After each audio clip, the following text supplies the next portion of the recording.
January 16th, 2025, Thursday of the first week in Ordinary Time. A reading from the letter to the Hebrews. The Holy Spirit says, "Oh, that today you would hear his voice. Harden not your hearts, as at the rebellion in the day of testing in the desert, where your ancestors tested and tried me, and saw my works for 40 years. Because of this, I was provoked with that generation, and I said, they have always been of erring heart, and they do not know my ways. As I swore in my wrath, they shall not enter into my rest. Take care, brothers and sisters, that none of you may have an evil and unfaithful heart, so as to forsake the living God. Encourage yourselves daily while it is still today, so that none of you may grow hardened by the deceit of sin.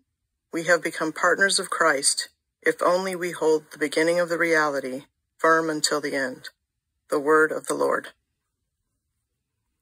Responsorial Psalm.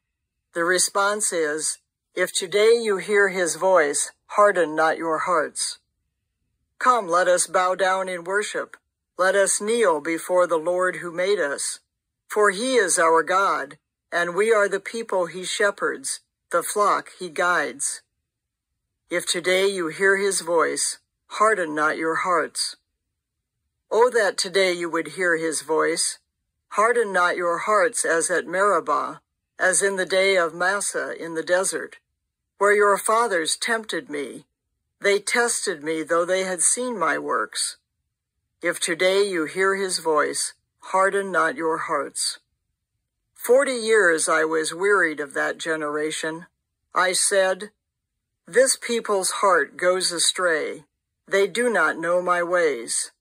Therefore I swore in my anger, they shall never enter my rest. If today you hear his voice, harden not your hearts." A reading from the Holy Gospel according to Mark. A leper came to him, and kneeling down begged him and said, "If you wish, you can make me clean." Moved with pity, he stretched out his hand, touched the leper, and said to him, "I do will it. Be made clean." The leprosy left him immediately, and he was made clean. Then, warning him sternly, he dismissed him at once. Then he said to him, "See that you tell no one anything, but go, show yourself to the priest, and offer for your cleansing what Moses prescribed.